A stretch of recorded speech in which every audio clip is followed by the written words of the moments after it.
Hello everyone, welcome back to our chemistry class. आज हम लोग थर्मोडायनेमिक्स नाम का चैप्टर क्लास 11 का स्टार्ट करने जा रहे हैं और बहुत ही इम्पोर्टेंट चैप्टर है। इसमें कुछ बच्चे क्या करते हैं कि कुछ इम्पोर्टेंट टॉपिक्स पढ़ करके एग्जाम में जाते हैं और वो इम्पोर्टेंट टॉपिक्स का सवाल भी आता है, लेकिन वो इम्पोर्टेंट टॉपिक्स का आंसर वो नहीं लिख पाता है। बिकॉज इस चैप्टर में कुछ बातें इंपॉर्टेंट नहीं है, सभी बातें इंपॉर्टेंट है। Because you have so that you have to learn each and every point in this chapter। तो हम क्या करेंगे आज से, इस चैप्टर में थोड़ा पैटर्न ऑफ स्टडी हमारा अलग होगा।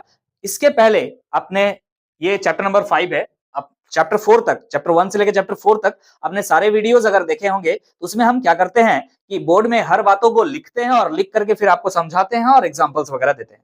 But from today the pattern of study will be कि हम आपको जो नोट्स है हमारा उसको हम स्क्रीन में शो किया करेंगे और आप उसको स्क्रीन में देख करके नोट कर सकते हैं। एग्जांपल्स हम यहां बता रहे होंगे, एक्सप्लेनेशन आपको सुन करके चैप्टर क्लियर हो जाएगा। ठीक है, तो चैप्टर का नाम है थर्मोडायनेमिक्स एंड थर्मोकेमिस्ट्री। आपका जो एनसीईआरटी है उसमें सिर्फ लिखा हुआ थर्मोडायनेमिक्स। भाई दोनों का मतलब सेम ही होता है, अब मतलब को समझते हैं। इसीलिए हमने पहला पार्ट इस चीज का लिया है कि introduction.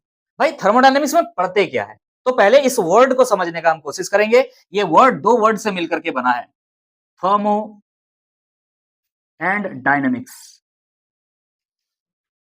Thermo and dynamics. Thermo का मतलब यहां पर है हीट से, और डायनेमिक्स का मतलब होता है मोशन। मतलब दिमाग में आ रहा होगा कि सर हीट क्या मोशन करता होगा, हीट क्या एक जगह से दूसरे जगह तक दौड़ के जा रहा होता है? ऐसा कुछ भी नहीं है। यहां पर हीट और मोशन का मतलब यह समझाया जा रहा है कि heat is a form of energy that can be converted into another form of energy. समझ में आ रहा है कि नहीं आ रहा? समझ में आ रहा है कि नहीं आ रहा?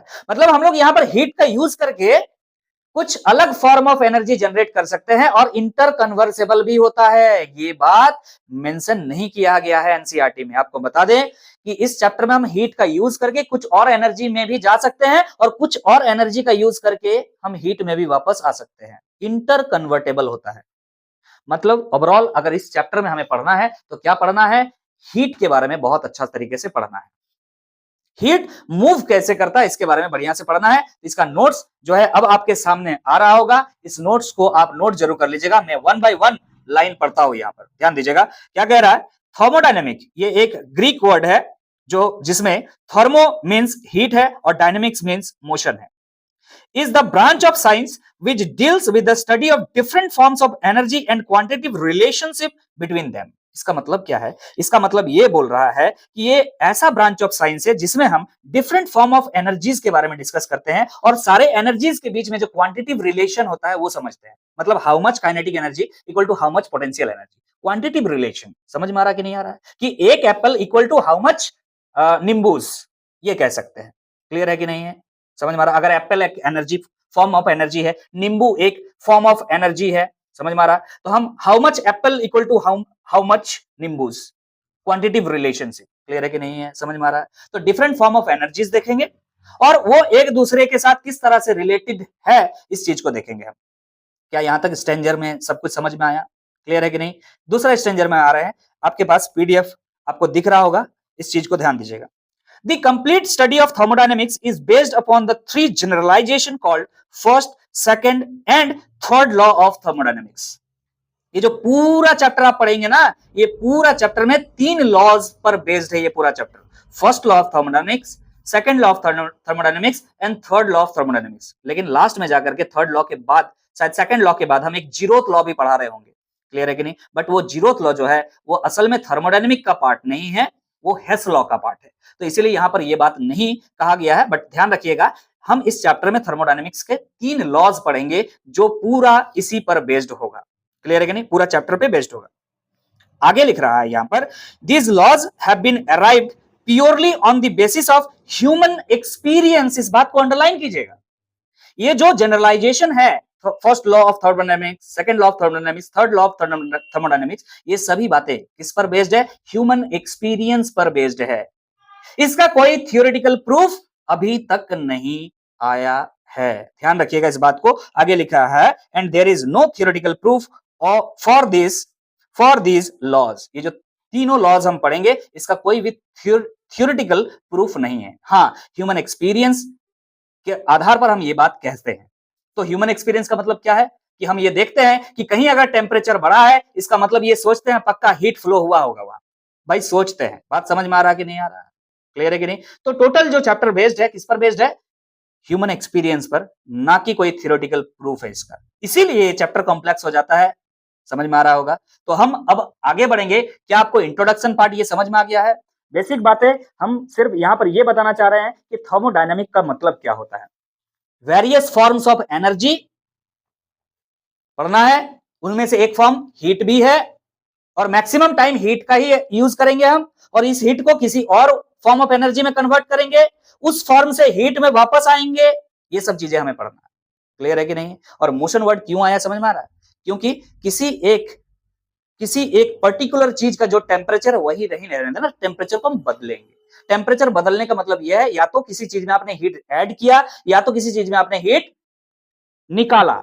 समझ में आ रहा कि नहीं? ये मान लीजिए एक चीज है, अब इस चीज का नाम देंगे आगे जाकर के। इस चीज में हो सकता है आपने हीट ऐड किया हो या हो सकता है इससे हीट आपने निकाला हो, दो ही चीज हो सकते हैं, क्लियर है कि नहीं? अगर हीट ऐड किया हो तो क्या होगा, हीट निकाला है तो क्या होगा, इन सभी बातों पर बात करेंगे हम, क्लियर है कि नहीं?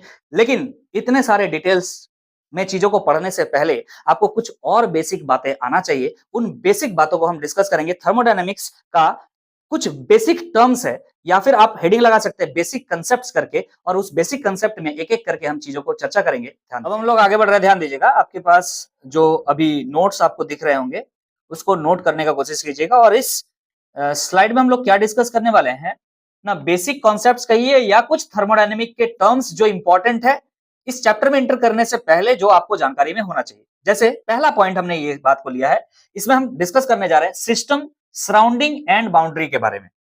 तो पहले बात कर लेते हैं सिस्टम क्या है, फिर बात कर लेंगे सराउंडिंग और बाउंड्री के बारे में। तो सिस्टम क्या है, यहां आप अगर डेफिनेशन को पढ़े तो पहले डेफिनेशन को पढ़ते हैं, फिर हम यहां पर दिखाएंगे आपको। लिख रहा है specified part of the universe, पूरा यूनिवर्स का एक स्पेसिफाइड पार्ट। कौन सा specified part? Which is under observation, जिस जगह पर, जिस पार्ट ऑफ द यूनिवर्स पर आपका दिमाग काम कर रहा हो उस समय, जिस पर आप बैठ करके डिस्कशन कर रहे हो, जिस पर बैठ करके कैलकुलेशन कर रहे हो। समझ में आ रहा? मतलब matter which is under discussion, वो जगह जिस जगह पर आपका डिस्कशन चल रहा है, उस पार्ट ऑफ द यूनिवर्स को क्या कहा जाता है? सिस्टम कहा जाता है। ये कह रहा है is called system. And the remaining part of the universe is not a part of the system, is called surrounding. बाकी जो पार्ट है जिस पर आप डिस्कशन कर रहे हो, जो आपका ऑब्जर्वेशन में है, उसके अलावा जो भी चीजें आपका ऑब्जर्वेशन में नहीं है, तो जो ऑब्जर्वेशन में नहीं है उसको हम क्या बोल देंगे? सराउंडिंग बोल देंगे, सराउंडिंग हो जाएगा। सो व्हाट इज बाउंड्री? एक टर्म बच रहा बाउंड्री, उसके बारे में यहां लिख रहा है, ध्यान से सुनिएगा। सेकंड स्टेंजर में आ गए हैं। The system and the surrounding are separated by real और इमेजिनरी बाउंड्रीज। माने सिस्टम को बाउंड्री से, सॉरी, सिस्टम को सराउंडिंग से जो अलग करता है उसे हम क्या कह रहे हैं? बाउंड्री कह रहे हैं। इट मे बी रियल और इट मे बी इमेजिनरी। आगे बात करते हैं। The boundary also defines the limits of the system. ये बाउंड्री क्या बताता है कि कोई सिस्टम का लिमिट क्या है, इसका औकात कितना है, इसके बाहर हमको नहीं जाना है, इसके बारे में बताता है। और एक बात कह रहा है यहां पर, the system and the surrounding can interact across the boundaries. मतलब सिस्टम और सराउंडिंग के बीच में बातचीत हो सकता है by the help of boundary, through the boundary. अब इस चीज को समझते हैं। नोट्स जो है हटा दिया गया है, आप लोग लिख लिया कीजिए, क्लियर है कि नहीं? फिर आप सुनिए जो हम बोल रहे हैं। सिस्टम समझना है हमें। तो ये पूरा जो बोर्ड है मान के चलिए आपके लिए क्या है? यूनिवर्स है। ये बोर्ड क्या है? यूनिवर्स है। लेकिन हम इस बोर्ड का इस छोटा सा हिस्सा के बारे में अभी आपसे डिस्कस कर रहे हैं, क्लियर है कि नहीं? समझ में आ रहा? मान लीजिए ये एक ग्लास है, ये एक ग्लास है, क्लियर है कि नहीं? ये एक ग्लास है। समझ में आ रहा कि नहीं आ रहा? मतलब आपके लिए ये जो ग्लास का अंदर वाला पार्ट है वो क्या है?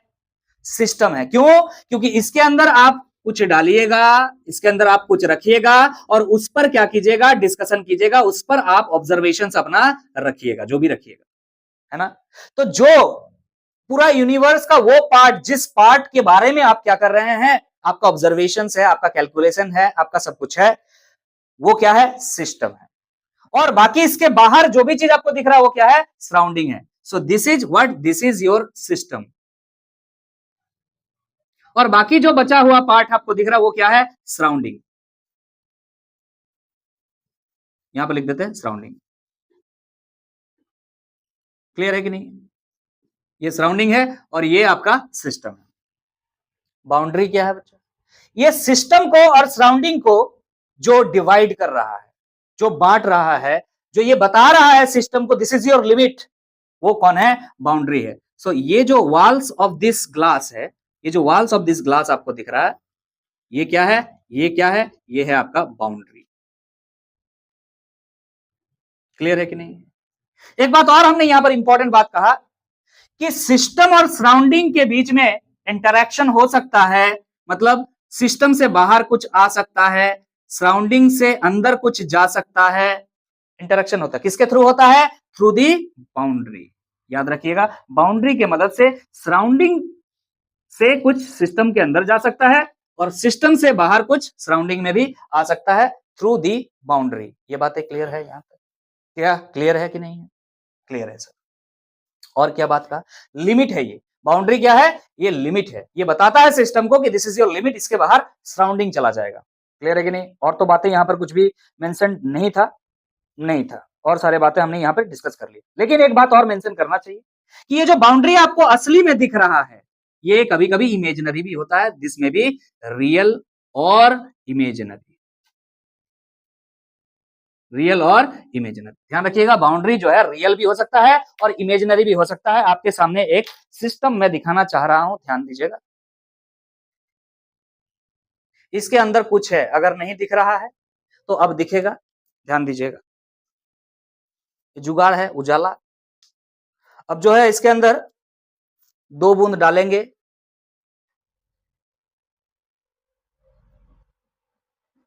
चार बूंद डाल दिया भाई, 2 बूंद बोल के। ध्यान से देखिए, अंदर कुछ तो है। क्लियर है कि नहीं? सो जिस चीज के बारे में हम डिस्कस कर रहे हैं वो चीज क्या है, इसे, इस ग्लास को, इस ग्लास के अंदर जो चीज है उसे हम क्या कह रहे हैं, सिस्टम। इस ग्लास के जो वॉल्स हैं, इस वॉल को, ग्लास के जो वॉल्स है उसे हम क्या कह रहे हैं, बाउंड्री। और इसके अलावा जो भी चीजें आपको दिख रही है वो सारे क्या हैं, सराउंडिंग है। समझ में आ रहा है कि नहीं आ रहा है? ये एक सिस्टम है, इसके अंदर जो भी चीज है वो हमारे लिए क्या है, सिस्टम है। इसके बारे में हम डिस्कस करेंगे इस चैप्टर के अंदर कि क्या हुआ यहां पर, क्या कर सकते हैं इसका हम। क्लियर है कि नहीं है? और जो सराउंडिंग को से इस सिस्टम को अलग कर रहा है उसे हम क्या कह रहे हैं, बाउंड्री कह रहे हैं। The wall of this glass is acting as a boundary. क्या आपको ये बात समझ में आ गया है? तो चेस हम आगे बढ़ते हैं, ध्यान। अब हम आ चुके हैं नेक्स्ट स्लाइड में, और यहां पे इस स्लाइड में हमें डिस्कस करना है टाइप ऑफ सिस्टम के बारे में। अब तक हमें ये बात क्लियर हो चुका है कि सिस्टम क्या है, जो हमारे ऑब्जर्वेशन के अंडर में है वही क्या है, सिस्टम है। जिसके बारे में हम डिस्कस करने जा रहे हैं इस चैप्टर के अंदर वही सिस्टम है। क्लियर है कि नहीं? सिस्टम के टोटल हम लोग यहाँ 6 टाइप का डिस्कशन करेंगे, लेकिन उनमें से सबसे जो पॉपुलर 3 है वो क्या क्या है, isolated system, closed system and open system. और 3 है जो कि नेक्स्ट स्लाइड में हम डिस्कस करेंगे। ठीक है कि नहीं? तो चलिए, आपका नोट्स जो है आना चालू हो जाएगा, आप देख सकते हैं क्या है आइसोलेटेड सिस्टम, क्या है इसको पढ़ते हैं पहले, फिर हम तीनों को समझेंगे, कोई डिटेल में कोई दिक्कत नहीं होगा। आइसोलेटेड सिस्टम लिख रहा है इसमें, this type of system has no interaction with its surrounding, surrounding के साथ कोई इंटरेक्शन नहीं करता है। The boundary is sealed and insulated, इसका जो बाउंड्री होता है वो सील्ड भी होता है, साथ में इंसुलेटेड भी होता है। इसका मतलब भी समझेंगे। Neither matter nor energy can be exchange with surrounding, माने इसके अंदर में जो मैटर होता है ना वो बाहर आ सकता है, कि या तो इसके अंदर जो एनर्जी होता है वो भी बाहर नहीं आ सकता है। मतलब बाहर से भी अंदर कुछ नहीं जा सकता है, अंदर से भी बाहर कुछ नहीं आ सकता। अभी समझेंगे, बहुत डिटेल में समझेंगे, चिंता मत कीजिए। A substance contained in an ideal Thomas flux is an example of an isolated system. ये थर्मस फ्लक्स आप अगर जानते हैं तो इस पर बात कर लेते हैं पहले। आइसोलेटेड सिस्टम ध्यान दीजिएगा। तो पहले इस चीज को देखे हैं कभी, थर्मस फ्लक्स। इसका गर्म पानी जो है गर्म रहता है, ठंडा पानी जो है ठंडा रहता है कि नहीं? समझ में आ रहा कि नहीं आ रहा? अभी तो गर्म नहीं है लेकिन गर्म रहता है भाई। तो ध्यान से समझिएगा क्या बोलना चाह रहे हैं। ये एक थर्मस फ्लक्स है और इसे हम कह रहे हैं आइसोलेटेड सिस्टम। क्यों कह रहे हैं इसे आइसोलेटेड सिस्टम, इसे समझना होगा। ध्यान दीजिएगा, ये फ्लक्स है, थर्मस फ्लक्स। जो बोतल आप सोच रहे हो वो नहीं, ठीक है? ये बोतल हमने बनाया। इसका जो बाउंड्री है, ये बाउंड्री क्या होता है? सील्ड होता है। सील्ड मतलब क्या होता है? चारों तरफ से बंद होता है। और दूसरा ये बात लिख रहा है इंसुलेटेड होता है। इंसुलेटेड का मतलब क्या होता है बच्चा? इंसुलेटेड का मतलब होता है इससे आर पार कुछ नहीं हो सकता। आर पार कुछ नहीं हो सकता का मतलब, इसके अंदर पानी था, अभी पी के दिखाया तुम। इसके अंदर जो है कोई मैटर है, इसके अंदर क्या है? कोई मैटर है। तो ये मैटर जो है किसी भी तरह बाहर नहीं आ सकता है और कोई मैटर अंदर भी नहीं जा सकता है। क्लियर है कि नहीं? पहला बात। और दूसरा बात, कोई एनर्जी इसके अंदर से बाहर नहीं आ सकता है और एनर्जी बाहर से भी अंदर नहीं जा सकता। मतलब ये सील कर दिए है। मान लो अभी अगर मौसम का बात करें तो अभी ठंड का मौसम चल रहा है, तो बाहर का टेम्परेचर बहुत कम है। क्या वो ठंड अंदर चला जाएगा? या इसके अंदर हीट जो है, मतलब पानी को गर्म करके इसमें डाले हैं, क्या वो हीट बाहर आ जाएगा? नहीं आएगा। समझ में आ रहा कि नहीं आ रहा है? तो यही चीज को क्या कहा जा रहा है? इंसुलेटेड है। निदर मैटर नॉर एनर्जी। ना मैटर ना एनर्जी, दोनों ही इंटरचेंज इसमें नहीं हो सकता है। मतलब अंदर से कोई बाहर ना आ सके और बाहर से भी कोई अंदर ना आ सके, वैसा वाला सिचुएशन को हम क्या कहते हैं? आइसोलेटेड सिस्टम कहते हैं। So this is the example. Clear है कि नहीं है? किसी भी सिचुएशन में इसका जो बाउंड्री होता है वो सील्ड होता है और इंसुलेटेड होता है। सील का मतलब चारों तरफ से बंद रहना, और साथ में इंसुलेटेड का मतलब कोई मैटर का एक्सचेंज नहीं, एनर्जी का भी एक्सचेंज नहीं होता है। बात समझे? इसको लिख करके काट देना होता है। नो एक्सचेंज, कोई एक्सचेंज नहीं है। इतना बात आपने यहां पर पढ़ा। आगे हम बढ़ते हैं, क्या कह रहा है, ध्यान से सुनिएगा। Close system. Now we are coming to close system. क्या कह रहा है? This type of system can exchange energy in the form of heat. ये जो टाइप ऑफ सिस्टम है क्लोज होता है, एनर्जी का ट्रांसफर होता है in form of energy, in form of heat. Okay, work और रेडिएशन, माने हीट के फॉर्म पे बाहर आ सकता है, या तो वर्क के फॉर्म पे आ सकता है, या तो रेडिएशन के फॉर्म पे आ सकता है। दिमाग चकराएगा, बोले सर वर्क के फॉर्म पे कैसे आ सकता है? उसके बारे में भी इस चैप्टर के अंदर डिस्कस करेंगे हम। क्लियर है कि नहीं है? अभी हम एक एक एग्जांपल ले लेंगे तो आपको समझ में आ जाएगा। तीनों बात को याद रखिए। हमने क्या क्या बोला? इन form of heat, in form of work, in form of radiation. इसमें एनर्जीज क्या हो सकते हैं? एक्सचेंज हो सकते हैं। मतलब सराउंडिंग से सिस्टम के अंदर भी जा सकता है और सिस्टम के अंदर से बाहर सराउंडिंग में भी आ सकता है। आगे बात कर रहा है, but no matter with its surrounding, लेकिन कोई मैटर का एक्सचेंज नहीं होता है। ठीक है, the boundary between the system and the surrounding is sealed but not insulated. Sealed होता है, चारों तरफ से पैक होता है, बट इंसुलेटेड नहीं होता। इंसुलेटेड होने का मतलब अभी आपको समझाया था, there is no exchange of energy. अगर कोई इंसुलेटेड होगा तो कोई एक्सचेंज ऑफ एनर्जी नहीं होगा। यहां पर सॉरी गलती से ये बात हमने बोल दिया, यहां पर मैटर का एक्सचेंज नहीं हो रहा बच्चा, एनर्जी का एक्सचेंज हो रहा है। क्लियर है कि नहीं? इंसुलेटेड अगर सील्ड है, सील्ड है चारों तरफ से, तो एनर्जी का एक्सचेंज नहीं होगा। इंसुलेटेड है तो मैटर का एक्सचेंज नहीं होगा। यहां पर क्या कह रहा है? चारों तरफ से सील्ड होता है लेकिन इंसुलेटेड नहीं होता। अगर इंसुलेटेड नहीं होता है तो हीट आएगा जाएगा। बात समझ में आ रहा? इंसुलेटेड का मतलब क्या होता है आपको इस बोतल में ध्यान से देखना होगा। अगर आपको देखना है तो देखिए, इस ढक्कन को देखिएगा तो आपको दिख जाएगा। ये बाहर आपको स्टील जैसा दिख रहा है कुछ, है ना? अंदर स्टील जैसा नहीं दिख रहा है, ये इंसुलेशन है। ये इंसुलेशन क्या कर रहा है? अंदर से बाहर कोई आ ना पाए, बाहर से कोई अंदर जा ना पाए, इसके बारे में बात कर रहा है। अगर इंसुलेशन नहीं होगा तो होगा। ठीक है, अभी हम चर्चा करते हैं। अभी एक एग्जांपल देंगे तो आपको बेटर समझ में आएगा इससे। तो आगे ध्यान से समझिएगा क्या कह रहा है। हमने क्लोज सिस्टम के बारे में पढ़ा है अभी। The boundary between the system and the surrounding is sealed but not insulated. Okay, for example liquid in contact with vapour in a sealed tube and pressure cooker. इसका एक बहुत इंपॉर्टेंट एग्जाम्पल है प्रेशर कुकर। इसका example है, क्या example है? Pressure cooker.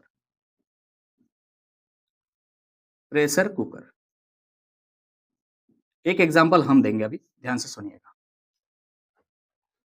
मान लीजिए आपके पास एक चाय का कप है, ठीक है, और इसमें चाय भरा हुआ है, एकदम गर्म चाय है। अरे बच्चा, गर्म चाय है, क्लियर है कि नहीं? और आपने इसको प्लेट से ढक दिया। बात समझ में आ रहा कि नहीं? आपने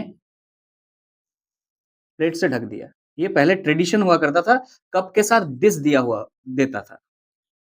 कप डिश होता था ना, मेला में जाके खरीदते थे। ओहो, ठीक है, तो बंद कर दिया। अरे भाई नहीं समझ में आ रहा सर, देखिए ध्यान से, ये सिस्टम है लेकिन यहां से सर ओपन है, क्लियर है कि नहीं? तो अब हम क्या कर रहे हैं, ध्यान से देखिए, इसमें एक ढक्कन लगा दे, इसको क्या बोल देंगे? Close system. अरे समझ में आ रहा कि नहीं आ रहा बच्चा? ये क्या है? Close system. इसका जो बाउंड्री है वो सील्ड तो है बट इंसुलेटेड नहीं है। इसका मतलब क्या बोलना चाह रहा है अगर इसको हम बताएं? ध्यान दीजिएगा कि ये एक सिस्टम है सर, ये सिस्टम है, लेकिन चारों तरफ से क्या है? बंद है, चारों तरफ से बंद है। इसका जो बाउंड्री है वो क्या अलाउ करेगा आना जाना? बोले सर एनर्जी का अलाउ करेगा। हाँ ना? अगर ये गर्म चाय आपने रखा था, डिश से ढक के रखा था, क्या ये थोड़ा देर बाद ठंडा नहीं हो जाएगा? डिश से ढक के रखेंगे तो हो जाएगा कि नहीं? थोड़ा देर के बाद मतलब हीट जो अंदर में था वो बाहर निकल गया होगा, तभी तो मतलब एनर्जी यहां पर इन फॉर्म ऑफ हीट बाहर आ रहा है। क्या क्या फॉर्म के में एनर्जी आ सकता है? हमने बोला था हीट, दूसरा क्या बोला था? वर्क, और तीसरा क्या बोला था? रेडिएशन। क्लियर है कि नहीं? अब समझेंगे, हीट के फॉर्म पे समझ में आ गया? चाय वाला, गर्म चाय आपने कप में रखा है और ढक के रखा है, लेकिन थोड़ा देर बाद वो ठंडा होगा। इसका मतलब जो उसका वाल है वो इंसुलेटेड नहीं है, सील्ड है बस। लेकिन बच्चा याद रखिएगा, मैटर का कोई एक्सचेंज नहीं होगा, एनर्जी का एक्सचेंज होगा बट मैटर का कोई एक्सचेंज नहीं होगा। थोड़ा देर बाद का चाय कम हो जाएगा? चाय कम नहीं होगा, क्योंकि सुनिए ध्यान से, अगर ये चाय था गर्म था तो वेपर बन रहा था, और अगर खुला रख देते आप तो वेपर बन के बाहर उड़ जाता, लेकिन आप तो ढक दिए यहाँ, तो वेपर जो बन रहा है उसका वाल पे जाकर के, ऊपर में जाकर के चिपक जा रहा है, फिर वो कंडेंस हो रहा है, ठंडा हो रहा है और नीचे फिर टपक जा रहा है। बोलने का मतलब यह है कि जितना चाय था अब भी उतना ही चाय है, मैटर बाहर नहीं आया है, लेकिन वो ठंडा हो चुका है, मतलब हीट बाहर आ चुका है। क्लियर है कि नहीं? अच्छा, हमने बोला इसका एक बहुत इंपॉर्टेंट एग्जांपल है प्रेशर कुकर, उसको समझते हैं। प्रेशर कुकर है, उसमें आपने मान के चलिए कि कुछ आलू डाल दिया, पानी डाल दिया और आपने इंडक्शन में चढ़ा दिया या गैस में चढ़ा दिया। कर क्या रहे हैं आप उसको हीट कर रहे हैं, तो वो हीट क्या अंदर नहीं जा रहा है, बाहर ही रह रहा है। उस कुकर का बाहर से गर्म कर रहा है, अंदर नहीं जा रहा, वो जा रहा है।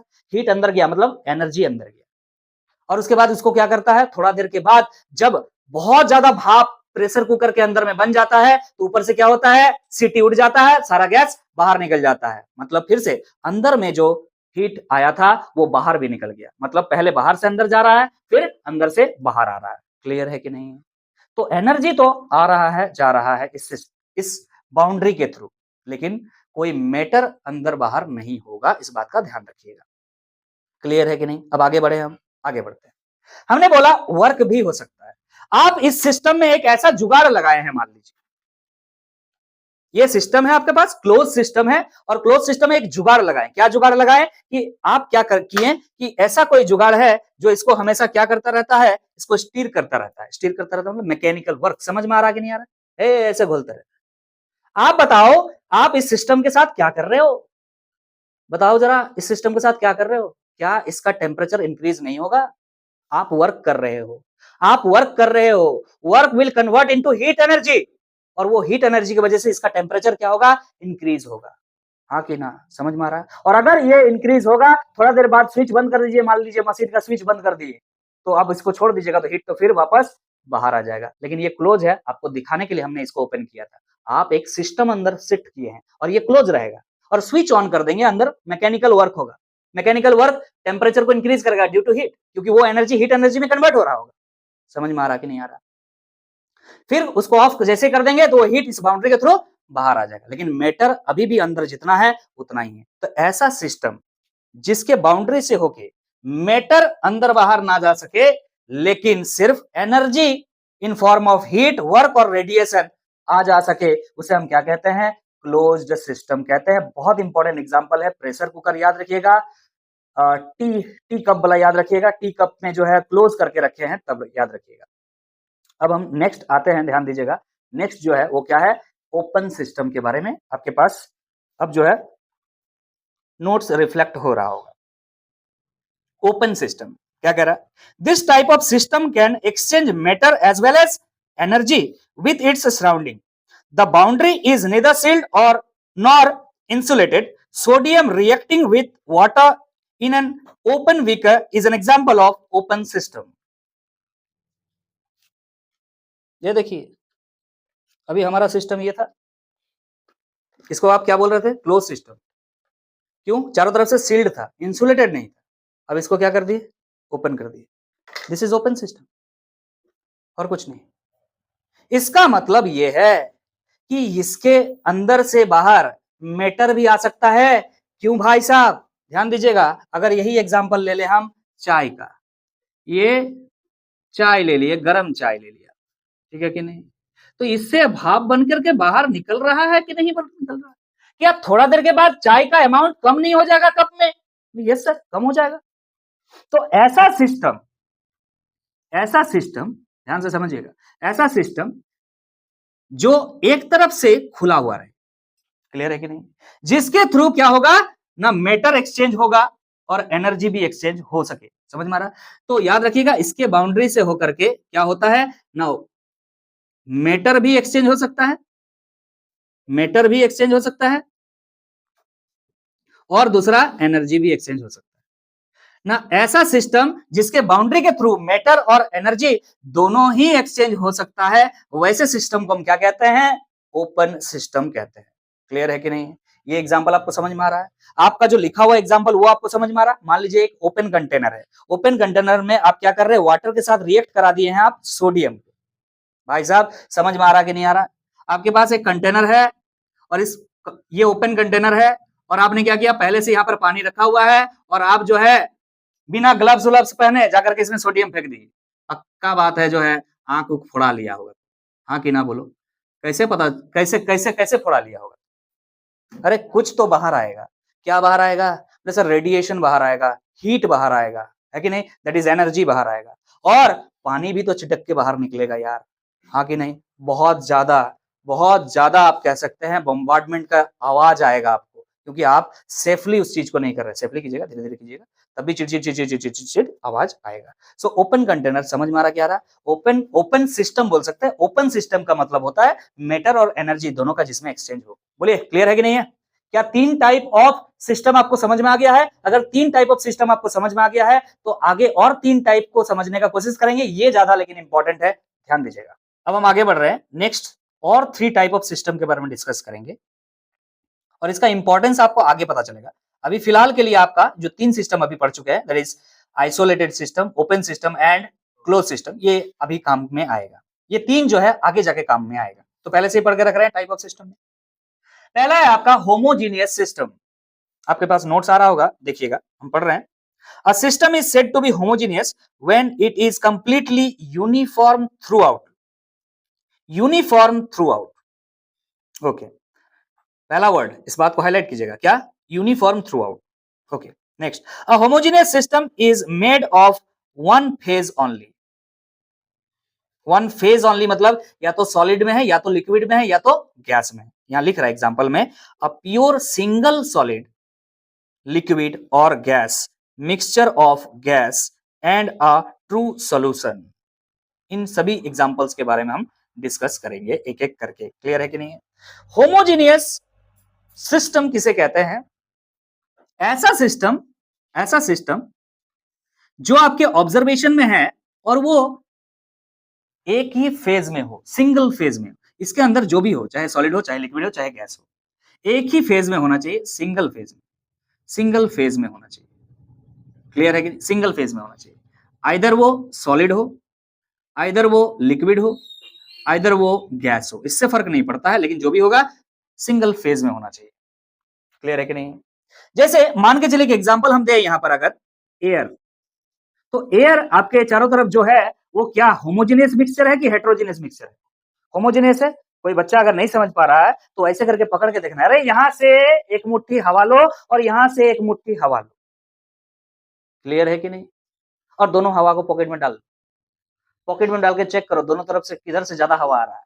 अरे भाई बराबर हवा आएगा। बोलने का मतलब जो है एक मुट्ठी इधर का हवा पकड़ो इधर का हवा पकड़ो, सेम ही टेस्ट है भाई। समझ में आ रहा कि नहीं आ रहा? तो air is a homogeneous mixture. No, homogeneous mixture होने की वजह से इसे हम होमोजेनियस सिस्टम का एक एग्जांपल मान सकते हैं। क्लियर है कि नहीं? समझ में आ रहा है? अच्छा, जैसे लिखा हुआ true solution. True solution, true solution क्या होता है बच्चा? इसका एक एग्जांपल हम देते हैं, ध्यान से सुनिएगा। जैसे कि हमने क्या किया, NaCl को वाटर में घोल दिया। आप मान लीजिए शुगर को वाटर में घोल दिया। ये सब किसका एग्जांपल है? होमोजेनियस सॉल्यूशन का एग्जांपल है। और होमोजेनियस सॉल्यूशन को ही क्या कहा जाता है? ट्रू सॉल्यूशन कहा जाता है। समझ में आ रहा है कि नहीं आ रहा? अगर आप नमक को पानी में घोलिएगा और फिर बोलिएगा ए चल मेरा नमक निकाल, तुम मेरा नमक निकाल, तो नहीं निकाल सकते हो यार। घोल देने के बाद जो है निकालना बड़ा मुश्किल है। वैसे बाद में बहुत सारा साइंटिस्ट काम किया और ये सोचा एक काम करते हैं ना, इसको गर्म कर देते हैं। और गर्म कर दिया तो पूरा पानी उड़ गया और नमक बच गया, इसको दे दिया वापस। लेकिन वैसा कुछ नहीं करना है आपको। समझ में आ रहा कि नहीं आ रहा? अगर किसी को मिक्स किए हैं और उसके बाद उनके कॉन्स्टिट्यूएंट पार्टिकल्स को आप सेपरेटली नहीं देख सकते हैं बाय नेकेड आई और बाय माइक्रोस्कोप, तो आप उसे क्या कहते हैं? ट्रू सॉल्यूशन और homogeneous solution. So these are the example of homogeneous system. Clear है कि नहीं? समझ में आ गया है? अब आए हम हेट्रोजीनियस में।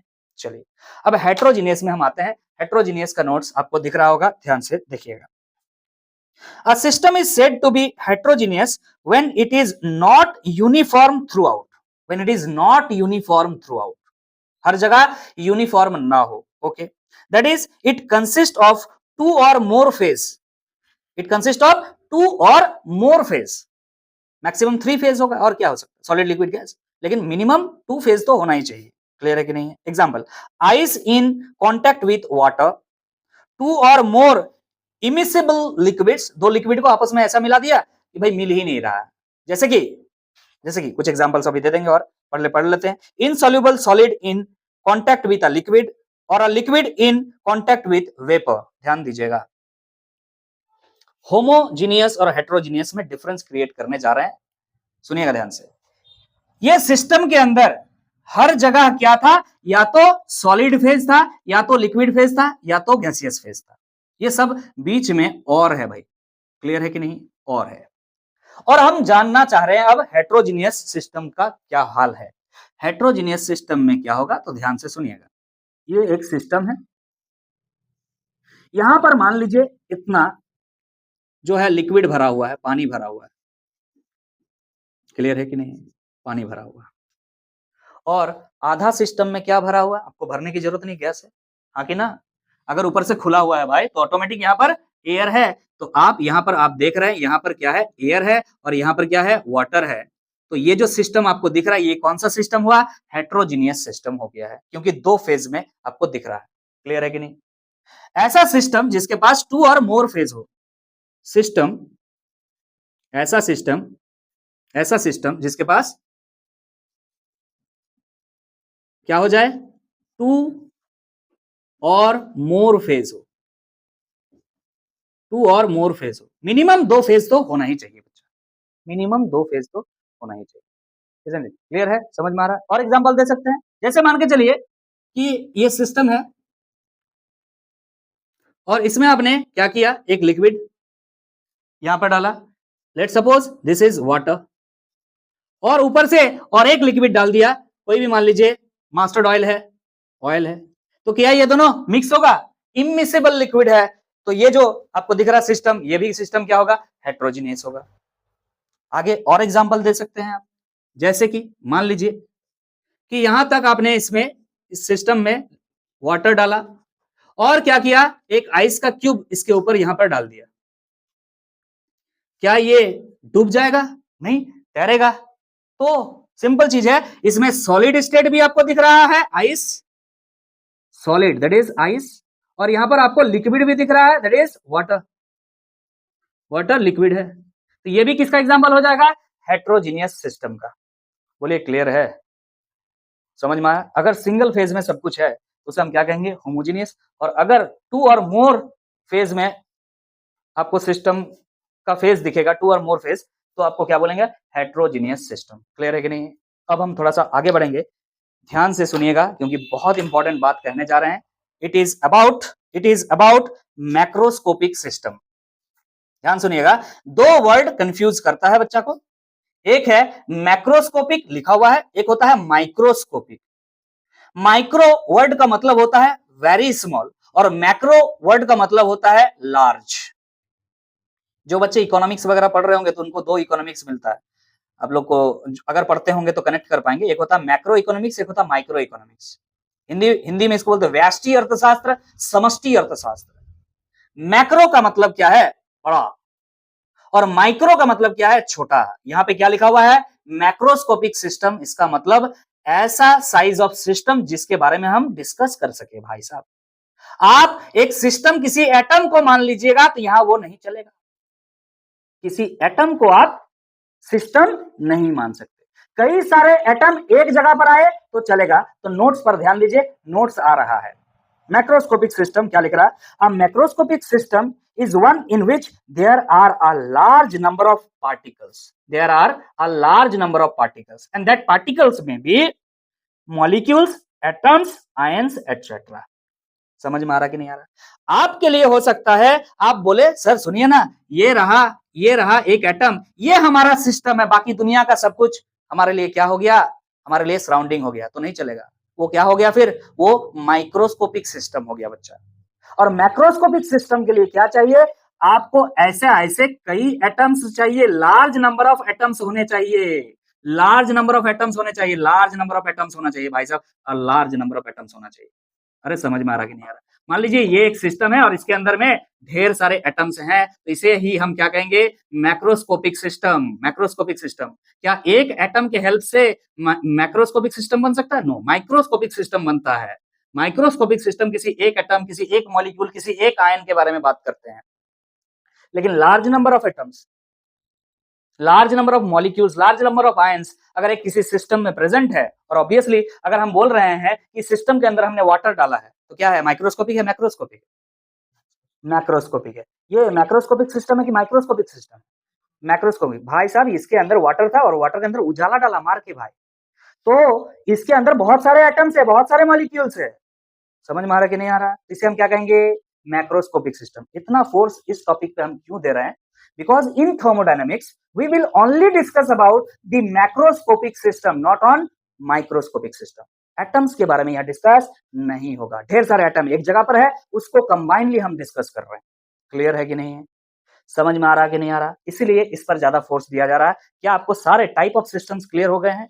अगर आपको टाइप ऑफ सिस्टम यहां पर क्लियर हो चुका है तो हम इस मैक्रोस्कोपिक सिस्टम के जो अदर प्रॉपर्टीज है उसको डिस्कस करते हुए आगे बढ़ेंगे।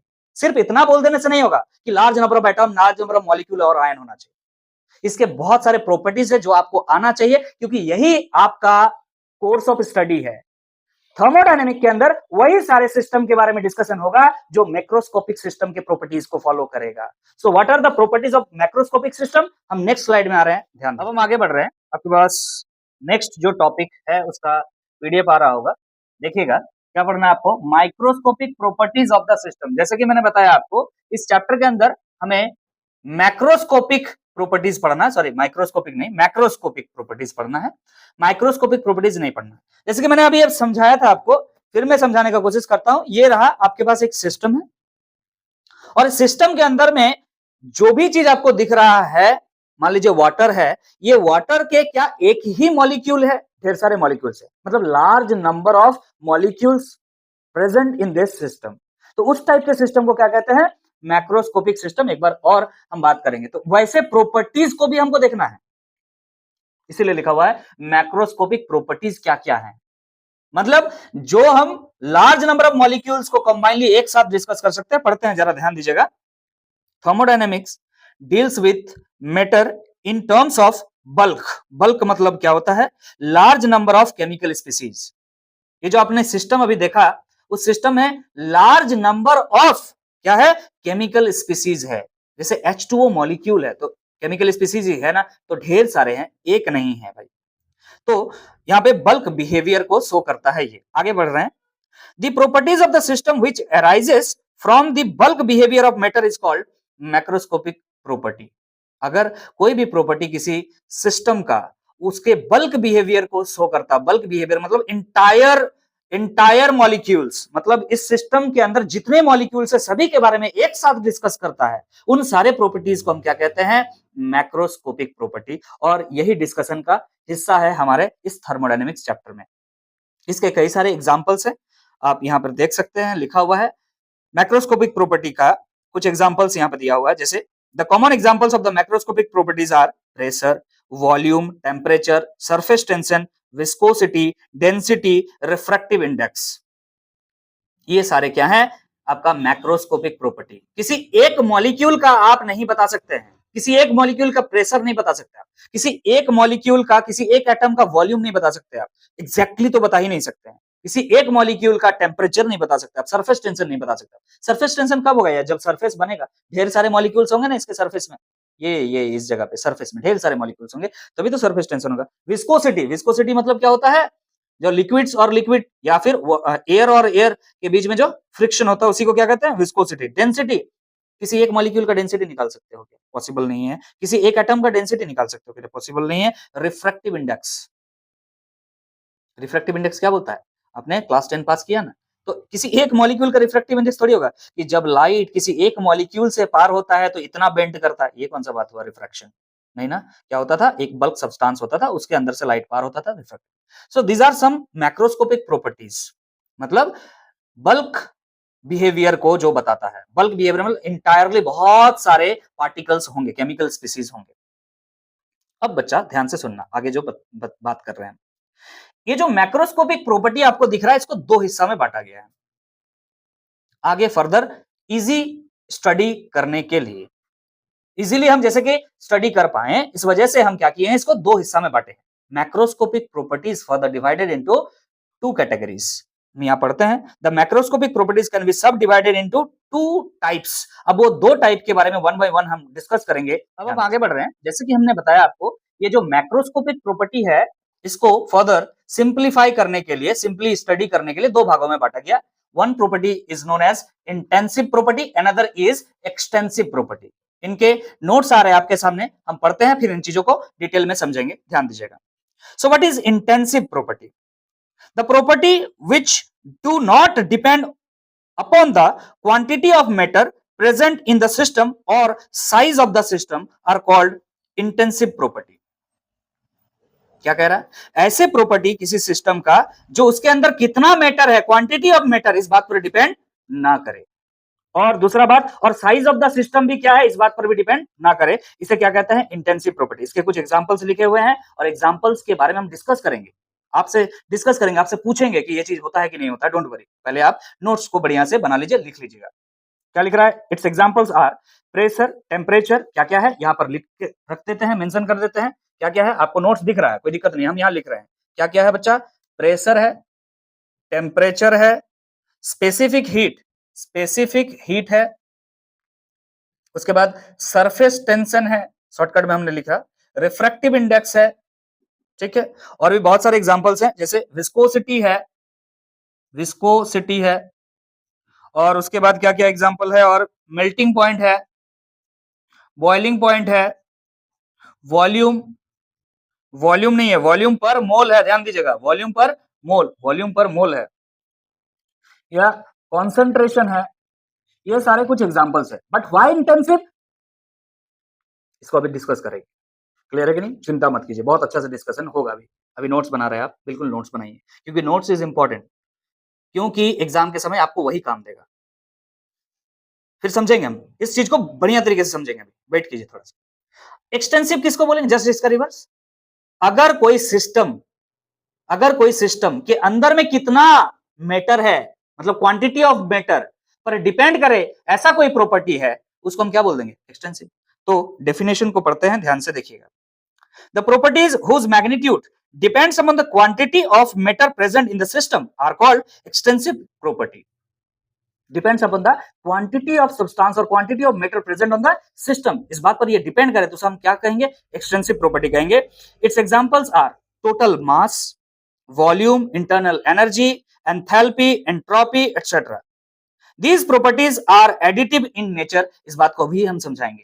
These properties are additive in nature. Clear है कि नहीं है? तो क्या क्या एग्जांपल दे रहा है? इसका एग्जांपल है आपका मास.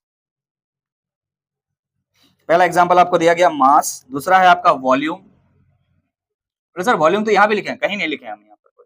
वॉल्यूम पर मोल है, ये वॉल्यूम है. क्लियर है कि नहीं? वॉल्यूम हो गया. और उसके बाद है आपका इंटरनल एनर्जी, यू लिखते हैं बच्चा. और आपके बुक में यहाँ पर ई लिखा हुआ रहेगा, लेकिन जनरली ई ई ई ई मतलब एनर्जी एनर्जी एनर्जी तो कंफ्यूज करेंगे, तो इंटरनल एनर्जी को हम लोग अलग कर लिए, यू मान लेते हैं. ठीक है, आगे बात करते हैं. और क्या है सर? एंथैल्पी. एंथैल्पी को एच लिखते हैं, एंथैल्पी को एच लिखते हैं. एंट्रोपी, एंट्रोपी को एस लिखते हैं. और भी ढेर सारे हो सकते हैं. इतना से आपका काम चल जाएगा. ठीक है कि नहीं? बोले सर ये सब तो पता ही नहीं, ये सब पढ़ना है इस चैप्टर के अंदर. What is internal energy, enthalpy, entropy सब पढ़ना है. अभी आपको सिर्फ ये याद रखना है ये सब एक्सटेंसिव प्रॉपर्टी है. बट क्यों, ये बात हम अभी डिस्कस करेंगे बहुत डिटेल में, चिंता मत कीजिए. और हमने बोला एक लाइन और यहां पर डिस्कस किया, जो कि डिस्कशन का विषय है हमारा. These properties are additive in nature. ये क्या होता है? एडिटिव होता है. एडिटिव इन नेचर होता है. अभी खुद ही बताइएगा आप कि एडिटिव होता है. आगे बात करते हैं. Any extensive property if expressed पर मोल. अगर कोई एक्सटेंसिव प्रॉपर्टी, इनमें से कोई भी एक्सटेंसिव प्रॉपर्टी एक्सप्रेस कर रहे हैं, लेकिन एक्सप्रेस करते समय पर मोल कर रहे हैं. जैसे हम बोल रहे हैं इंटरनल एनर्जी पर मोल, जैसे एंथैल्पी पर मोल, एंट्रोपी पर मोल. समझ में आ रहा कि नहीं आ रहा? अगर बोलते वॉल्यूम पर मोल, यहां लिखा हुआ, तो अगर कोई एक्सटेंसिव प्रॉपर्टी पर मोल डिस्कस हो रहा है या पर ग्राम डिस्कस हो रहा है, तो वो क्या बन जाता है? इंटेंसिव बन जाता है. ये लिखा हुआ है, any extensive property if expressed as per mole और पर ग्राम बिकम्स इंटेंसिव प्रॉपर्टी. अब थोड़ा सा डिटेल में हम इस चीज को समझने का कोशिश करते हैं. ध्यान से देखिए, आपके सामने से पीडीएफ वगैरह सब हट गया होगा. चलिए तो अब हमें क्या करना है? अब हमें ये बात को डिटेल में समझना है. थ्योरी हमने पढ़ लिया, नोट्स हमने बना लिया. अब चीजों को समझना है कि why these are intensive property and why these are extensive property. Clear है कि नहीं? इसके लिए हम एग्जांपल आपके सामने एक रखना चाहेंगे. आप लोग डिसाइड कीजिएगा कि एक्सटेंसिव कौन है, इंटेंसिव कौन है. फिर भी उससे पहले एक बात और क्लियर कर दे, बार बार हमने अभी पढ़ के सुनाया, फिर बता रहे हैं. याद रखिएगा, इंटेंसिव का मतलब क्या होता है? जो ऐसा प्रॉपर्टी जो क्वांटिटी ऑफ सब्सटेंस या क्वांटिटी ऑफ मैटर पर डिपेंड नहीं करता है, जो साइज ऑफ सिस्टम पे डिपेंड नहीं करता है, साइज ऑफ सिस्टम पर डिपेंड नहीं करता है. याद रखिएगा, उसको हम क्या कह देंगे? Intensive property. क्लियर है कि नहीं? और एक्सटेंसिव का मतलब यहां पर क्या हो जाएगा ना, क्वांटिटी ऑफ सब्सटेंस या क्वांटिटी ऑफ मैटर पर ये डिपेंड करता है, और साइज ऑफ सिस्टम पर भी डिपेंड करता है. साइज ऑफ सिस्टम पर भी ये डिपेंड करता है. वैसे प्रॉपर्टीज को हम क्या बोल देते हैं? Extensive property. क्लियर है कि नहीं? चलिए एक एग्जांपल आपके सामने हम रख रहे हैं. मान लीजिए आपके पास एक चैम्बर है, और इस चैम्बर में आपने गैस भर के रखा है, कंप्लीटली फिल्ड है, और आप थोड़ा भी गैस डालेंगे तो चारों तरफ फैल ही जाता है. आपको पता गैस का बिहेवियर है. और ढेर सारे गैस भी इसमें डालिएगा तो भी इक्वली डिस्ट्रीब्यूट रहेगा हर जगह. ठीक है सर, हम मान लेते हैं ये जो सिस्टम है आपके पास, ये हमारा सिस्टम है. इसके अंदर हमने क्या भरा है? गैस भरा है. इस सिस्टम का जो वॉल्यूम है वो वॉल्यूम भी है. इस सिचुएशन में जो गैसेस है इसके अंदर में, उसका टेम्परेचर कितना है? टेम्परेचर T है. मान लीजिए जो गैस है उसके वाल पे तो प्रेशर लगा रहा होगा. एक चैम्बर है, उसके अंदर गैस भर दिए, तो उसके अंदर के जो गैस है वो क्या करेंगे? वॉल्स पे प्रेशर लगाएंगे. इधर भी लगाएंगे, इधर भी लगाएंगे, ऊपर भी लगाएंगे, नीचे भी लगाएंगे, हर तरफ लगाएंगे और बराबर लगाएंगे. है कि नहीं? तो हम क्या कह रहे हैं कि प्रेशर जो है वो क्या है? P है मान लेते हैं. अभी इस सिचुएशन में जो आपको ये सिस्टम दिख रहा है उसका. क्लियर है कि नहीं? अब आपने क्या किया, ध्यान से सुनिएगा. अब आपने क्या किया? इस चैम्बर का दो हिस्सा में बांट दिया. बीच में एक वॉल इस तरह से क्रिएट कर दिए, मान लीजिए एक नेग्लिजिबल थिकनेस का बहुत पतला सा वॉल आपने लगा दिया। मतलब इसको आपने दो हिस्सा में बांट दिया, दो हिस्सा में बांट दिया। अगर पहले वॉल्यूम, टोटल वॉल्यूम क्या था, v था, तो इसका वॉल्यूम अब क्या हो चुका है, half of the volume, that is v/2 v/2 हो चुका है। तो देखिए पहले टोटल जो क्वांटिटी था सब्सटेंस का और अब जो क्वांटिटी है सब्सटेंस का वो अलग अलग हो चुका है। इधर अलग क्वांटिटी है, इधर अलग क्वांटिटी है। बोलने का मतलब है इस चैम्बर के अंदर अभी दो चैम्बर आपके पास हैं, इधर गैस के मॉलिक्यूल्स हैं और इधर भी गैस के मॉलिक्यूल्स हैं। बोलिए क्लियर है कि नहीं? वॉल्यूम क्या हो चुका है, लेकिन इधर के गैस के मॉलिक्यूल्स का वॉल्यूम v/2 हो चुका है, इधर भी गैस के मॉलिक्यूल्स का वॉल्यूम v/2 हो चुका है। मतलब क्वांटिटी ऑफ सब्सटेंस के हिसाब से वॉल्यूम बदल जाता है। और अगर क्वांटिटी ऑफ सब्सटेंस पर कोई डिपेंड करता है तो उसे हम क्या कहते हैं, extensive property. So the volume is extensive. Clear है कि नहीं? वैसे भी आपको समझ में आ रहा था साइज ऑफ सिस्टम। पहले v वॉल्यूम था, साइज बड़ा था, अब वॉल्यूम को आपने घटा दिया, तो वॉल्यूम को जैसे ही घटा दीजिएगा साइज घट गया। तो इसका मतलब साइज घटने से वॉल्यूम घट जा रहा है अगर, तो वॉल्यूम क्या है, एक एक्सटेंसिव प्रॉपर्टी है। क्लियर है कि नहीं? फॉर एग्जांपल आगे और बढ़ते हैं।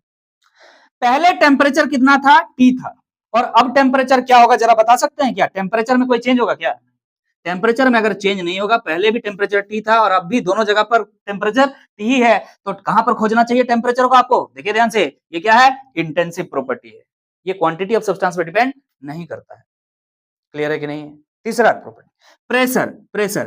पहले प्रेशर जो वॉल पे गैस लगा रहे थे, अब प्रेशर क्या डिफरेंट हो गया है? नो, अब भी वही प्रेशर लग रहे हैं भाई साहब, क्वांटिटी पर डिपेंड नहीं करता है। प्रेशर भी क्या है, एक इंटेंसिव प्रॉपर्टी है, ध्यान दीजिएगा। क्या आपको यह बात समझ में आ गई इस एग्जांपल से? क्लियर है कि नहीं?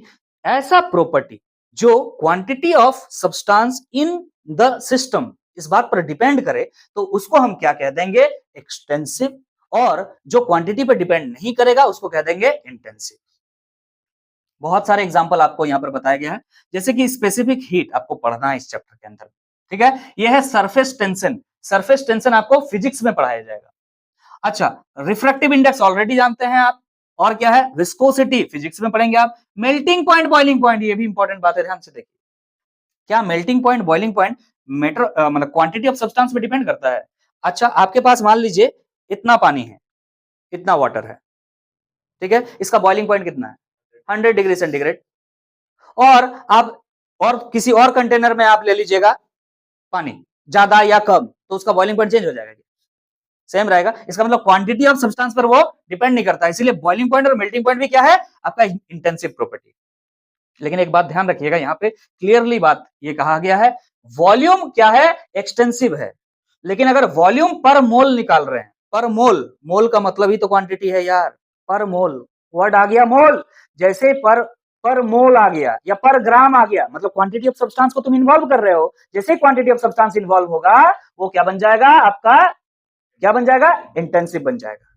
याद रहेगा ये चीज, याद रखना पड़ेगा कि वॉल्यूम आपका एक्सटेंसिव है जो मैटर के क्वांटिटी पर डिपेंड करता है।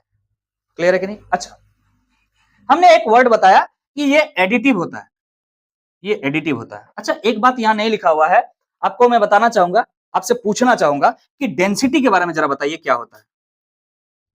यहां नहीं लिखा हुआ है, डेंसिटी जरा बताइए कि कौन सा प्रॉपर्टी होगा। चलिए, अच्छा हुआ कि नहीं लिखा हुआ है, तो आप कम से कम खुद भी सोच पाएंगे कि डेंसिटी क्या हो सकता है, क्वांटिटी ऑफ सब्सटेंस पे डिपेंड करता है कि नहीं करता है, एक्सटेंसिव है कि इंटेंसिव है। देखिए, डेंसिटी इक्वल टू क्या होता है, mass by volume. Density equal to क्या होता है, मास बाय वॉल्यूम।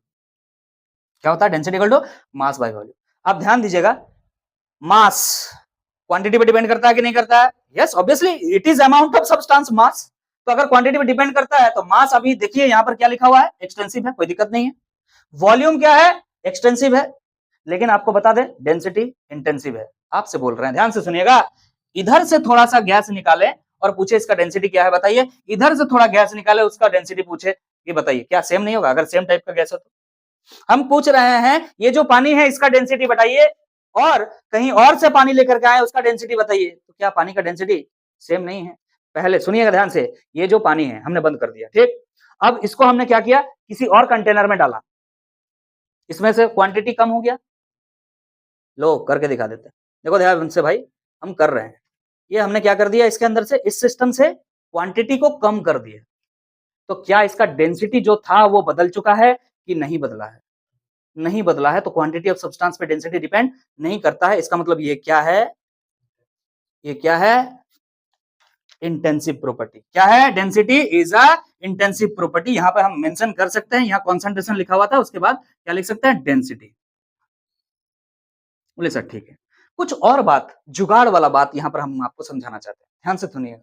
एग्जाम में क्वेश्चन को सॉल्व करने का तरीका क्या है, याद रखिएगा कि कभी भी अगर extensive property divide by extensive property दिखे तो उसका रिजल्ट हमेशा क्या आएगा? इंटेंसिव आएगा। आप चाहे तो नोट कर लीजिए। क्लियर है कि नहीं है? अगर extensive property divide by extensive दिख रहा है तो वो रिजल्ट में क्या देगा? हमेशा इंटेंसिव। जैसे कि एग्जांपल आपका दिख रहा है, मास भी क्या है? एक्सटेंसिव, वॉल्यूम भी क्या है? एक्सटेंसिव, बट दोनों का डिवीजन जो आएगा वो क्या आएगा? इंटेंसिव। सर और कुछ ऑपरेशन करके देखो तो सुनो ध्यान से। अगर दो एक्सटेंसिव को ऐड या सब्सट्रैक्ट करें, ऐड या सब्सट्रैक्ट करें तो भी रिजल्ट में एक्सटेंसिव ही आएगा। और अगर किसी एक्सटेंसिव को मल्टीप्लाई करें किसी एक्सटेंसिव से तो भी एक्सटेंसिव आएगा। ये एकमात्र चीज था जो हमको बताना था कि extensive divide by extensive intensive होता है। बाकी कुछ भी कर लो, एक्सटेंसिव को एक्सटेंसिव ही मिलेगा। क्लियर है कि नहीं? तुम करके देख लेना, ढेर सारे एग्जांपल कोई भी कर सकते हो। क्लियर है कि नहीं है? इस बात को आप मेंशन कर सकते हैं, इस चीज को ध्यान रखिएगा, नोट में इस चीज को भी लिखिएगा। बोलिए क्लियर है? बातें क्लियर है ना? चलिए, ये जो एडिटिव वर्ड है ये क्यों लिखा है? क्योंकि ये देख देखिए, extensive plus extensive gives extensive. इसका मतलब ये क्या है? बोल रहा है एडिटिव होता है। एडिटिव होता है का मतलब होता है इसको, एक्सटेंसिव को अगर एक्सटेंसिव से ऐड करेंगे तो रिजल्ट में एक्सटेंसिव आएगा। एडिटिव नेचर का होता है। समझ में आ रहा कि नहीं आ रहा? बोले सर ऐड ही करने का मतलब एडिटिव होता है कि सब्सट्रैक्ट करने का मतलब एडिटिव नहीं होता है?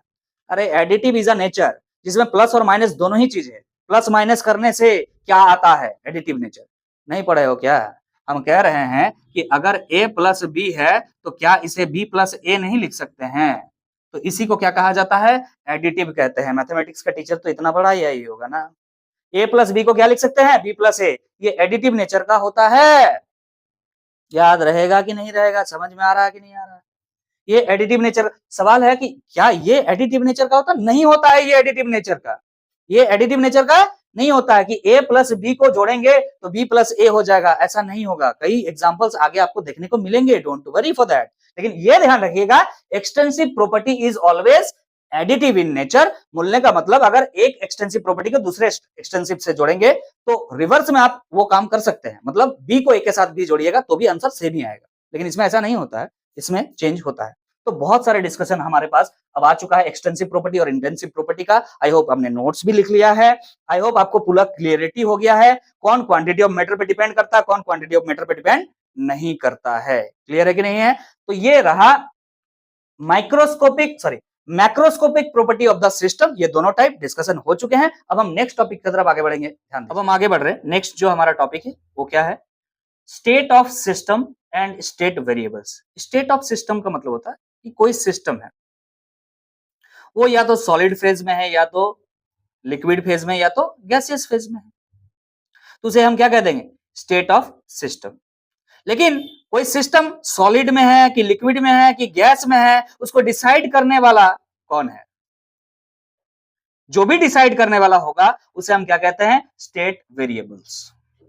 मतलब देखो एक एग्जांपल देते हैं तो आपको शायद समझ में आए, उसके बाद नोट्स आपको शेयर कर दिया जाएगा। ध्यान से सुनिएगा। मान लीजिए आपके पास एक सिस्टम है और ये सिस्टम लिक्विड स्टेट में है। अभी क्या है? State of system is liquid. अब आपको इस स्टेट को बदलना है। मान लीजिए क्या करना है? बदलना है। लेट्स सपोज इस सिस्टम को आपको किस में ले जाना है? सॉलिड में ले जाना है। तो क्या करना होगा? फ्रीज करना होगा, मतलब टेम्परेचर को डिक्रीज करना होगा, हाँ ना? मतलब ये जो टेम्परेचर है वो क्या कर रहा है? ये एक प्रॉपर्टी है, ऐसा प्रॉपर्टी है जो इस लिक्विड को सॉलिड में बदल सकता है, तो उसे हम कहेंगे state variables. Temperature is a state variable, state को बदल सकता है। मान लीजिए इस लिक्विड को हमें क्या करना है? गैसियस फेज में लेके जाना है, गैस बनाना है। तो क्या करना होगा? टेम्परेचर इंक्रीज करना होगा। So this temperature is state variable, इस स्टेट को बदलने वाला प्रॉपर्टी है। क्लियर है कि नहीं? चलिए एक और एग्जांपल लेते हैं, ध्यान से समझते चलिएगा। एग्जांपल ध्यान से समझिएगा, फिर नोट्स आपको मिल जाएगा, चिंता की बात। मान लीजिए आपके पास एक सिस्टम है, ध्यान से देखिएगा, ये रहा आपके पास एक सिस्टम। मान लीजिए यहां पर आपने एक पिस्टन लगाया है बच्चा, क्या लगाया है? पिस्टन। और इस पिस्टन से यहां पर एक हैंडल लगाया हुआ है ताकि आप इसको ऑपरेट कर सके। पिस्टन मतलब क्या होता है? ये स्लिप कर सकता है, अप डाउन जा सकता है। आपने यहां पर क्या किया है, सुनिएगा ध्यान से, यहां पर गैस रखा है, कोई गैस, एक ही टाइप का गैस है, जो भी है, मिक्सचर नहीं है, गैस है। अब इस गैस को हमको क्या करना है? इस गैस को हमको लिक्विड बनाना है। क्या करना है? इस गैस को हमको लिक्विड बनाना है। इस गैस को हमको लिक्विड बनाना है, तो क्या करना होगा? सर यहां पर आपका जो वॉल्यूम हमें दिख रहा है अभी, ये है अगर वॉल्यूम, तो यहां पर अगर प्रेशर हम क्या कर दे? इंक्रीज कर दे। प्रेशर अगर इंक्रीज कर देंगे, अगर बच्चा प्रेशर इंक्रीज कर देंगे, तो वॉल्यूम क्या हो जाएगा? डिक्रीज हो जाएगा, है ना? क्योंकि प्रेशर देंगे तो गैस आराम से, आपको पता है कॉम्प्रेसेबल होता है गैसेस, तो कॉम्प्रेस करके इसका वॉल्यूम डिक्रीज हो जाएगा। और आपको पता है गैस के मॉलिक्यूल जो दूर दूर थे पहले, वो क्लोज क्लोज आएंगे and it will tend to change its state to liquid. So you can see here the pressure and the volume both are state variables. आप बोलेंगे सर प्रेशर की वजह से हुआ, अरे भाई वॉल्यूम की वजह से भी हुआ। प्रेशर के वजह से, प्रेशर को बढ़ाने की वजह से वॉल्यूम घट गया, और वॉल्यूम अगर ना घटता तो क्या ये होता? नहीं। तो यहां पर प्रेशर और वॉल्यूम दोनों ही इन्वॉल्व हो रहे हैं इसके स्टेट को बदलने के लिए। सो you can say temperature here in temperature, और यहां पर प्रेशर वॉल्यूम दोनों ही क्या है? स्टेट वेरिएबल्स है। समझ में आया कि नहीं आया? स्टेट वेरिएबल्स कौन कौन हो गए आपके पास? और भी ढेर सारे हैं, आपको सामने जो आपको पता है अभी तक वो बात बताया जा रहा है। टेम्परेचर हो गया, प्रेशर हो गया, वॉल्यूम हो गया, ये सब क्या है? स्टेट वेरिएबल्स हैं जो किसी सिस्टम के स्टेट को बदल सकते हैं। एंड स्टेट ऑफ सिस्टम समझ में आ गया? What is state of system? कि कौन सा स्टेट में है, सॉलिड में है कि लिक्विड में है कि गैस में है। क्लियर है कि नहीं है? अच्छा, कुछ और बातें जो डिस्कशन के विषय हैं, देखिए ध्यान से। एग्जाम में आता है स्टेट फंक्शन, स्टेट फंक्शन, और एक आता है पाथ फंक्शन। क्या आता है? Path function.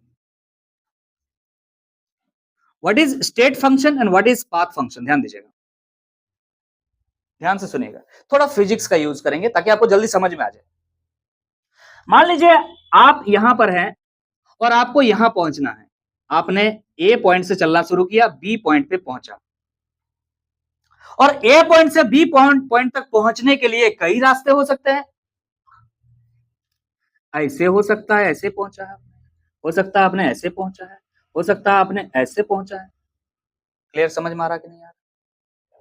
लेकिन अगर ऐसा कोई स्टेट वेरिएबल, ऐसा कोई स्टेट वेरिएबल जो इनिशियल और फाइनल से मतलब रखे, उसको हम कहते हैं स्टेट फंक्शन। ये सिर्फ और सिर्फ किस बात पे डिपेंड करेगा? इनिशियल स्टेट और फाइनल स्टेट।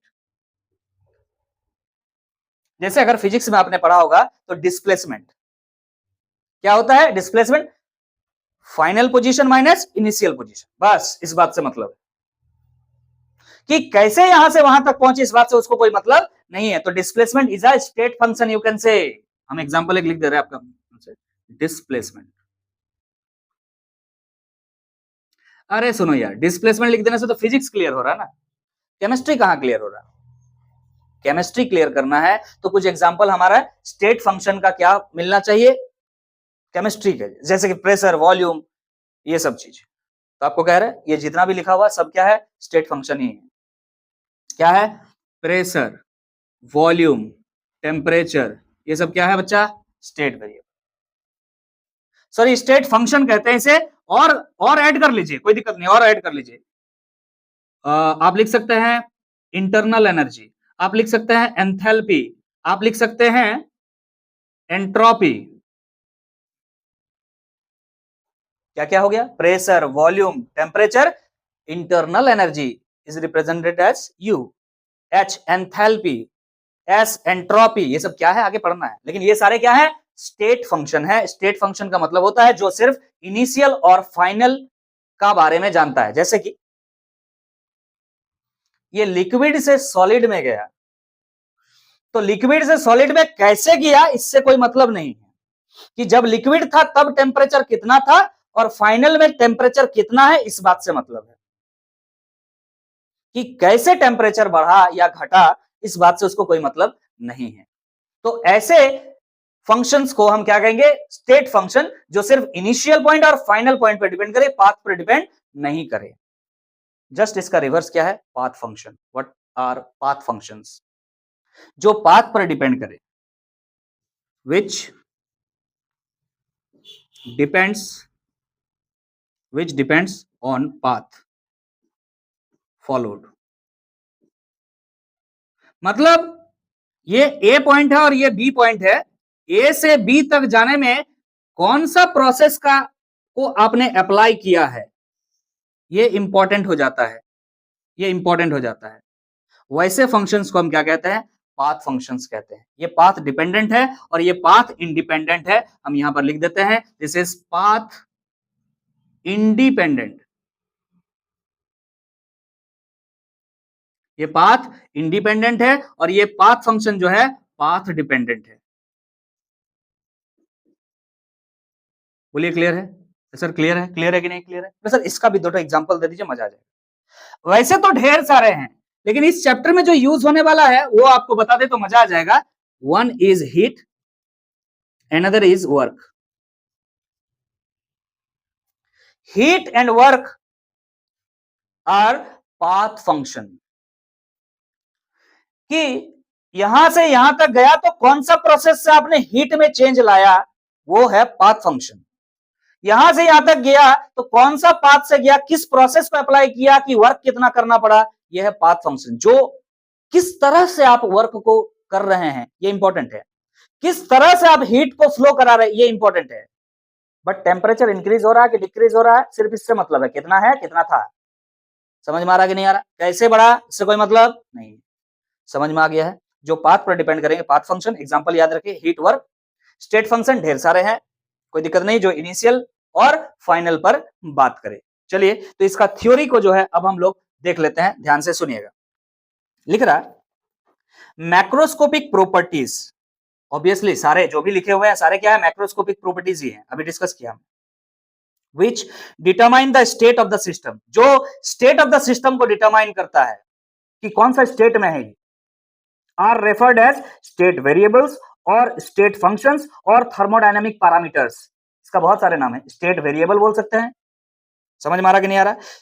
स्टेट फंक्शन बोल सकते हैं। देखिए ध्यान से, स्टेट वेरिएबल लिखा हुआ है, फिर से हमने इसी चीज को क्या लिख दिया, स्टेट फंक्शन लिख दिया। तो ये और ये सेम चीज है, हमने इसी का उतार करके यहां लिखा था।